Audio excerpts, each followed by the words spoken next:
What is up, legends? Your boy Sion. We are back in another week. Just so much cool stuff happening. We got some good games coming. No bangers. I gotta say. But welcome to the show. We do this. I try to do it every week. Sometimes I end up busy, but this is HypeWatch, and we kind of like hype stuff up and let you guys see what's coming. If there's anything lit that you need to pre-register for or get some good rewards, I try to tell you that in this video, as well as PC stuff. No PC stuff this week that I want to talk about, but we got plenty of mobile stuff, and we're going to start off with the Arknights controversy. All right, so part of the problem with Arknights right now is their art direction. They have really good art and they have a really good artist, but it seems like sometimes the artist kind of like mails it in and decides that, hey, you know what, I don't really want to try today, and it looks like that in the art, but the art is still good. It's just like it'll just be a few things here and there that'll be off about the character and stuff like that. And then there's some times where it seems like it goes a little bit too ecchi, a little bit too lolly, ecchi, and that's the problem when you draw pretty much anime, because anime, if you guys haven't noticed, has a lot of lolly in it.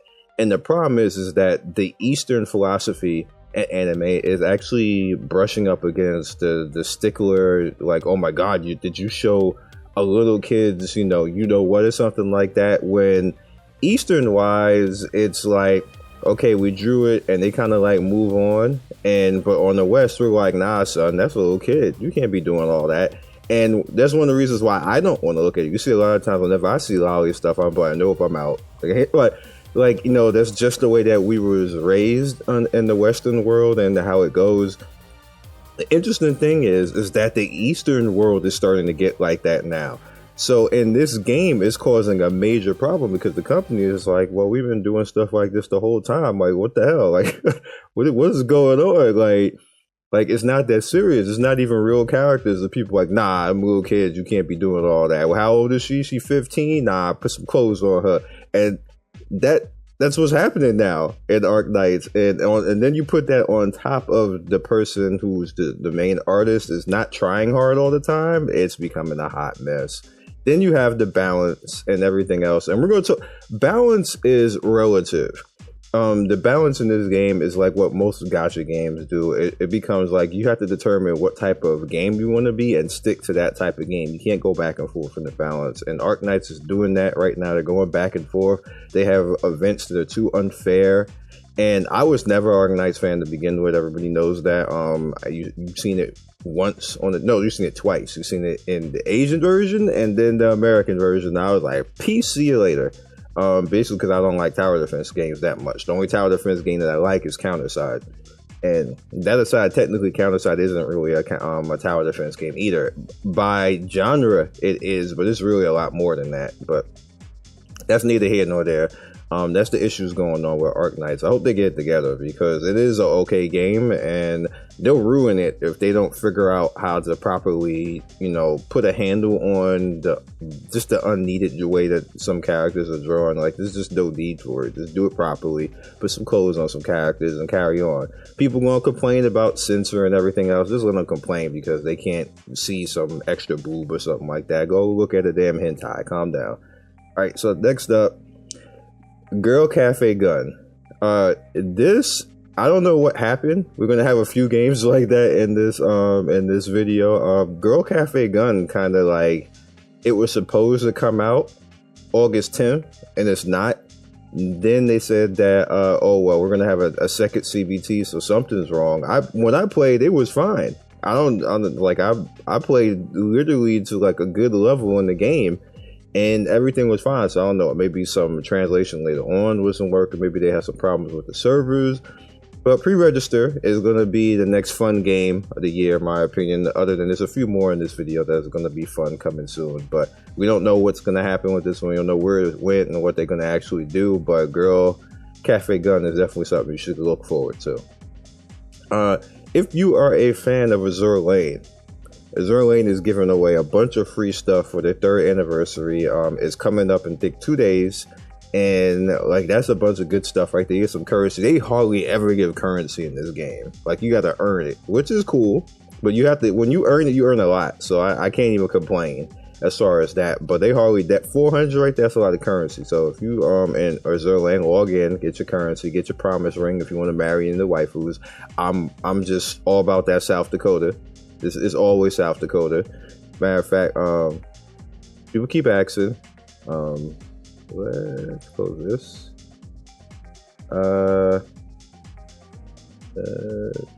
Close this. You come down. Oh, see, we multitask around here. We always multitask. How much energy I got? I gotta mind me for 1 second. For 1 second. Bam. We are farming in this game. I got Rim and Ram. Amelia, you probably be asked out because I have no more currency for you. And unless you come out in singles, I will see you next time. I have to do this because Ram is not strong enough and she just dies another one. So, bam. And then you're looking, I'm just there waiting to do this. And there's Miss South Dakota, part of her anyway. She permanently stays on this screen, just to let you guys know, just permanently. She's just always there, so that's the thing. Anyway, this is a definitely good event for you guys that you need to do. So get into it. Next up, World Flipper. World Flipper is another game that vanished. We don't know what the hell happened. Cacao Games hasn't said jack. Like, it was supposed to be out already, and people keep saying, are you gonna cover World Flipper? My brother ain't out. What am I supposed to do? It's not out. Hello? like, hello? Like, I can't cover something that's not out. So pre-register, you say I already pre-register here. And on Google Play. And as you can see, like this right here, World Flipper global version, I don't know what the hell happened. It's supposed to, on the 15th of July, they announced it, and it was supposed to be out, I believe, like the 9th of August or something like that. And I got a pressed email saying that, so that's why you never heard me say, hey, this game ain't coming out, because normally I would say it. But I got a press email saying that, no, are you going to cover the game? And I'm like, hey, sure. No, I get warnings all the time, like a week in advance when something's coming. So usually I know before a lot of people know, and I just don't say anything, or I'll give you guys a hint, like, hey, we got some good games coming, like we got some hotness coming. So I kind of like give you a hint, even though I can't specifically say. But I don't know what happened. They just gone. Like, just didn't say anything. So I'm assuming, again, just like with the Cafe Gun Girl game, that something happened server wise, because everything else is in place and they were sending out press stuff to people to actually come play their game, and it's just, we can't play. So something major server wise must have happened. Or it could be pandemic, like, maybe somebody got sick or something like that, or a lot of people got sick and half the company got to sit home or something like that. You never know that, but that's a very real situation that probably could have happened to shut this down, because you got Delta and Lambda, and that's screwing a lot of stuff up all over again. So no, we'll see. So next thing up, you see August 18th is Comics Breaker. Comics Breaker is relatively interesting game. I'll probably trailer this later on, but it's another one that might actually be fun for you guys who like casual type of games that you can rock out and go into. So that's a thing. Next up, we got Konosuba. Konosuba is going to come out the 19th. I'm using tap for this because it just makes it easier overall, so we can have a shorter video. Konosuba is going to be global. I have mixed reservations for this game because I like the Konosuba brand and IP and watched all of the anime, but this is pre-code with Konosuba IP, and everybody know I don't like pre-code. So I was like, when I've been messing around with it, SEA and everything else, and I'm like, can we have more attacks or something like that? Game, like, no, just play with your waifus, do explosion, and go home. I'm like, damn, okay. Sunless City. Now, I actually got to play this early, and I'm gonna be straight up with you. This is not a YouTube game, which is why you didn't see it on our channel. However, this is a fun ass game. It's a fun game. If you're used to like the old school type of RPG where you have to figure stuff out, and oh, matter of fact, sir, I probably didn't pre-register because I already have the game, but if you are used to, you see how many people pre-registered to and the followers and everything, this game, and it's a tap exclusive, by the way. The better give you, if you ever played River City Ransom and Maniac Mansion or Earthbound, those type of games, that's what this is. This is a fun game. Take my word for it on this one, that this game, you will like it. You will have some fun with it. It's enjoyable. Plenty of storyline stuff to go around, and you know, just try it out. You're gonna really like it. So just want to point that out there. Time Defenders obviously isn't a global game. However, Time Defenders is kind of like Counterside, if we're being 100%. It feels like a tower defense type of game, but you're kind of putting characters out on the field. It feels a little bit like Shining Force. So, you know, definitely look out for this one. This is going to be the 24th. Obviously, I'm going to be, you know, playing it and showcasing it for you guys. So definitely try to pre-register this one. Marvel Revolution is coming out the 25th. I'm going to have something special for that in the future. Can't really tell you right now. But, you know, you see how many pre-orders. This is a legit game. It's the last hype of the year. I don't see any other hype beyond this. You can play and have a lot of fun in this game. It is a little over the top when it comes to what it allows people to do. I don't necessarily want to call it pay to win, because everything that somebody pays for in this game, you can earn on your own over time. That's what happened to me personally. I didn't pay anything in the SEA version, and I ended up pretty much where people were in the first week, because you had whales just wailing out, because whales are going to be whales. But in all honesty, in the SEA version, I ended up in the same spot as them. Like right now, where everybody's just sitting there looking at each other with their outfits on in the game, like, hey, I got this power, so do I. I've been here for like 2 months, like, because you paid for everything. Like, what do you want me to do? Why am I not pre-registered on that? Anyway, but because people are going to say, oh my god, it's pay to win, you can buy all the outfits and everything else and this, that, and the third. But if you sit there and just play the game and play with friends, because that will help you even better. Playing with friends and taking down content together, for one, is fun, and two, makes things easier on you, and you just end up doing exactly what the whale's doing. It's just that you do it slower. So I'm just telling you from a person, if you guys want, I will show you my SEA account, where I'm at right now, where I play. I stopped playing for like 2 weeks now, to be honest with you. But I'll show you my account and where I got compared to everybody else in the server, and I did it freely. Didn't spend anything. So just putting it out there, because I know people are gonna be complaining and being mad because somebody can just be like geared out like day one and stuff like that, which is annoying in PvP if you go up against them. But you know, relax, wait a couple weeks, get stronger, grind out, do what you gotta do, and then you'll get your revenge. Trust me, because I got some good revenge on some people, especially some other YouTubers who was wailing in the beginning, and my ass came and saw them in PvP. It was like, oh, remember, hold this storm lightning bolt up your ass, son. You paid $2,000, you just lost to somebody who spent nothing. How'd that feel? Anyway, Blade and Soul 2, that is the best feeling in the world, when you free to play and you whoop somebody's ass who's a whale. Like that is the best feeling in the world. You can do that in Marvel Future Revolution as long as you stay the course and play. I'm being 100% on you. That's the best feeling in the world when you do that shit. Blade and Soul 2. I thought this was actually supposed to be out already as far as mobile, but it's not.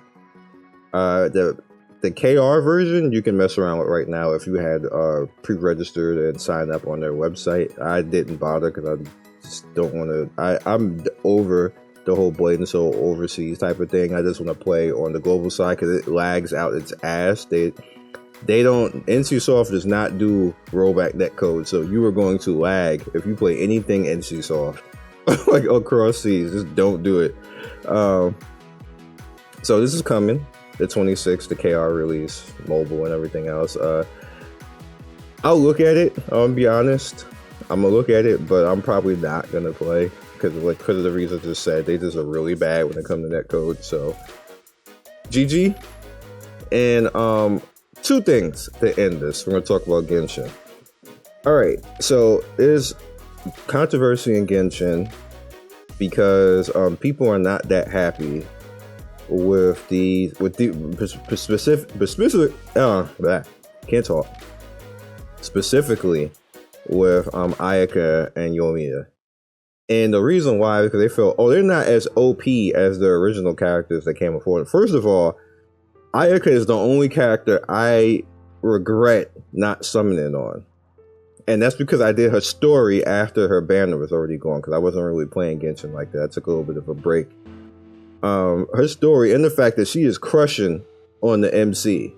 She's adorable on top of that. And then she did a little dance thing right there. I was like, MC need to marry. MC, you need to marry her. Like, look at this dance. Like, sir, why you sitting there? Like, and then the MC, like, he was catching feelings too. I was like, I'm with it. I'm a ship. I'm shipping. Y'all the same height. Go for it. I don't care about all the rest of this BS. Like, you need to marry her. Like, when you're done with all your just come back and marry her. And then, like, the story was lit. I was sitting there. I was like, oh, this is lit. I was like, okay, Genshin. I see your storytelling. Hero can tell a story sometimes. Just putting it out there. All right, so here's the problem. People are expecting every single time a character comes out that it must be better than everything else that came before it. You can't do that in gaming. And you know what's crazy? Tell me if I'm not right about this. People will complain, and you can look up right now. Type in Genshin power creep right now. Okay, I just did it. Just did it, son. And people wilding on Genshin power creep. And this week, now they're saying, oh, these characters came out and they're not better than... I'm like, what? You can't have it both ways.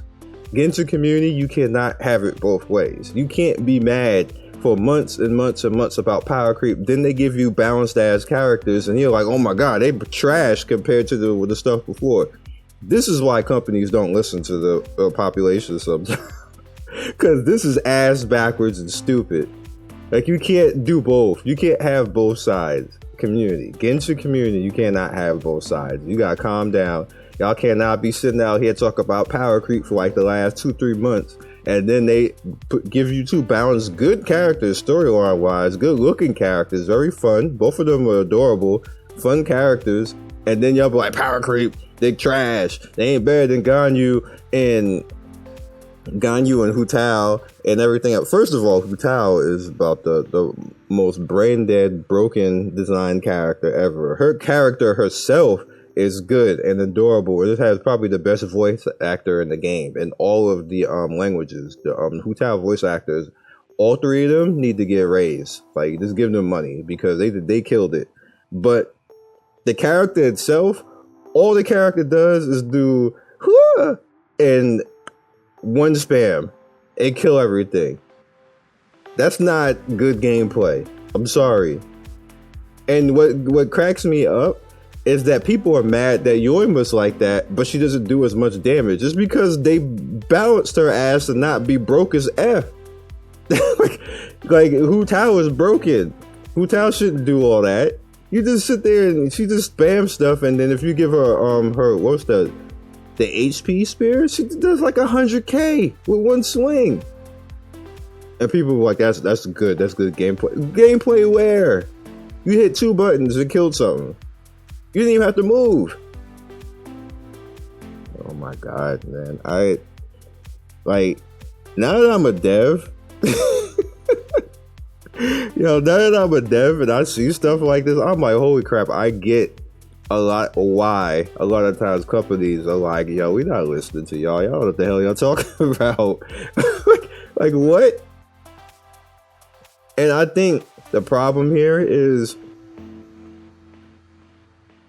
it's a vocal minority, and it's a vocal minority that says power creep, and everybody else is just playing the game and just having fun. And then this week, it's a vocal minority is saying these characters aren't as good as the rest of them, and everybody else is just playing and have fun. And the company is like trying to make everybody happy, and you cannot do that.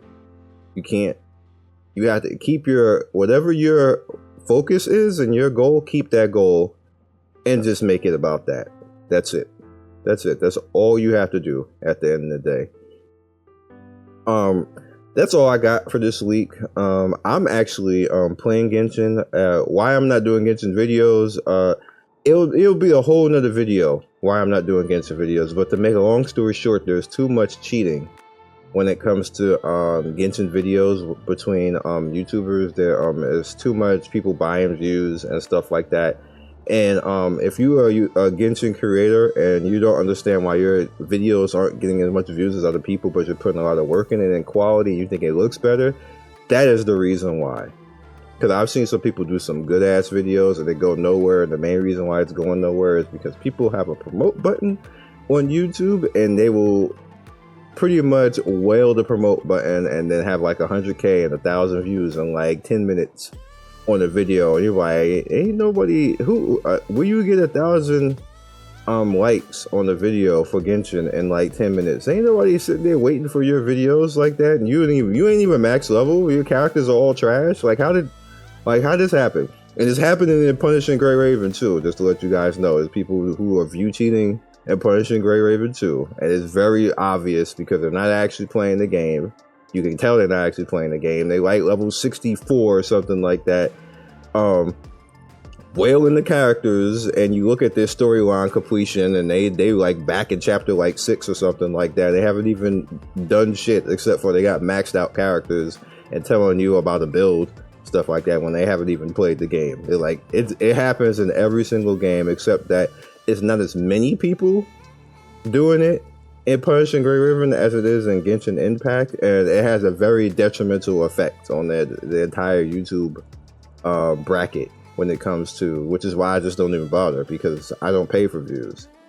I just don't pay for views. Like if you do a video, like you'll see a lot of people, like a lot of YouTubers, stop doing videos on Genshin. It's not that they don't like Genshin. It's not that it's a bad game. It's just that it's not worth it. Not worth it for anybody really right now, because you literally have to pay money to actually get views in Genshin, and if you do not, your video will die, because the system is set up right now to look for that now, because so many people are doing it. The way YouTube works is it looks for average and it looks for traffic and people comment and everything else. If you have somebody who spends literally like $100 on one video to get like 100,000 views, and you know they get impressions and everything else, that's going to be in everybody's face. Then people are going to be commenting on it and giving it impressions and giving it interaction. So when you put your video out, that may actually be good because you have not paid that same money. YouTube will look at your video and be like, well, it sucks for you, and your video will go nowhere. That's pretty much the gist of majority of gaming YouTubers right now, which is good, is to be in a smaller game and cover it and get traction to the point of that your channel has historic views, like my channel. That's why I'm the way I am right now, and the way that my channel gets historic views and I get paid the way that I get paid. It's better to do that, which is why you see so many YouTubers flame out, and that's the reason why so many YouTubers flame out, because they don't really understand how YouTube works, and that's how YouTube works. They try to sit in really popular games and do videos, and they eventually burn out because they're getting between 500 to 1,000 views on videos that it takes them like 2-3 days to do, and they're not quick with editing, and they just don't really understand the system that in order to actually handle what's going on YouTube, the current YouTube, you actually have to do 2-3 videos a day. If you do one video a day, or you do one video every other day, like every 3 days or 4 days, you're not going to make it. You're not. It's just not how YouTube is built anymore. So hopefully that helps out some YouTubers listening to this, that they can understand what's going on and why it's going on, and why you should stay away from really big games when you start to see people barely playing the game but still getting like 100, 300, 400,000 views on the video, and you're like, well, what the hell? They're barely playing. All they do is wailing. That's the reason why. If they're wailing that much, they're probably wailing a different way. So that's all I got for you guys. Be legendary. Peace.